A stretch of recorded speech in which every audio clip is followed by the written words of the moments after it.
Joining me right now is the Heritage Foundation Tech Policy Center analyst, Will Thibault. Great to see you, Will. Thanks very much for being here this morning. What's your reaction to these Twitter files?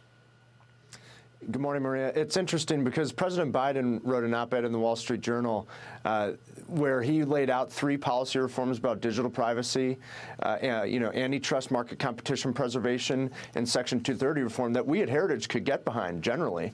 But you can't take him seriously because he completely ignored the Twitter files. And what I think we've learned from these Russiagate drops is that Democrats are well practiced in teasing legislative fixes to big tech's totalitarianism, only so long as Silicon Valley companies obey their censorship demands. And, if it can't continue like this, and it typically happens that they'll accuse Russia or some other foreign entity of doing what the left is doing. And for that, you can look to a firm like Demcast, which is a huge dark money bot firm that did exactly what they thought or wanted us to believe Russia was doing. So it's a deep story, and it only gets more troubling. That's absolutely right, and that is the strategy of the left. Whatever they're doing, they come out and say the other side is doing, and that we continue to see exposed over and over again. You mentioned that op-ed from Joe Biden this week. What a joke. He doesn't even mention the Twitter files. He doesn't even mention the collusion that was in plain sight. And he's talking about Republicans and Democrats uniting against big tech abuses. I don't know why he comes out with this yesterday. It seemed like it was an evergreen that was sitting on a shelf, and they said, well, let's distract right now and put this out there, because it was obviously not talking about any of the issues of the day.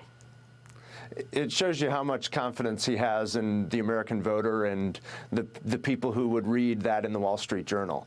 And that's exactly right. There is a bipartisan solution, like I said, but there's no bipartisan solution if President Biden isn't willing to seriously address viewpoint discrimination and the clear censorship of conservatives that we all know has been happening, but is explicit and clear, at the very least, since the Twitter files started dropping.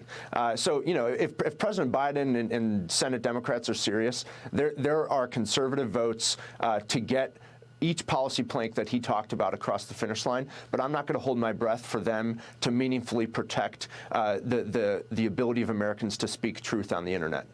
Yeah, I mean, Nick, jump in here. Are you, surprised that the president comes out with this op-ed this week in the Journal talking about uniting against big tech abuses and completely ignores the fact that his FBI had, 80 FBI agents tasked with dealing with social media so that they could suppress the truth and amplify lies?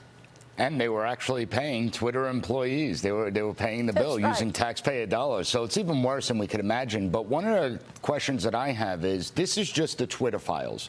We don't know what the Facebook files look like or the Google files look like.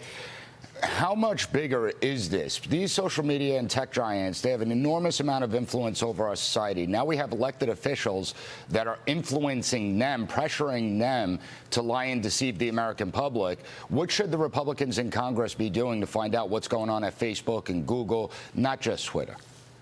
Yeah, it's true. What do you think about that, Will? How much more is out there that we don't even know about?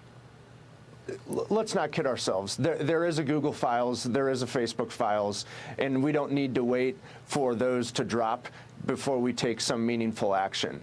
I tend to think that sunlight is pretty good medicine, and so let's at least use the House Republican majority to shed some disinfectant on the rot that these companies are spreading throughout the country. We know it's a seamless fabric of communication between the military, the intelligence community, the media, and the liberal regime and these companies. These companies are an extension for the regime to promote propaganda.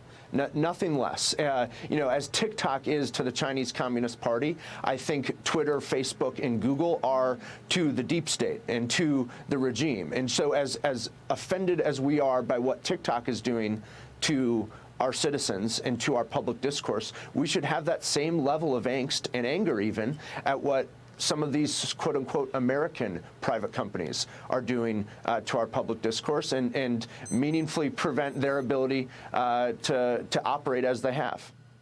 All right, Will, great to have you react to all of this. Thanks very much.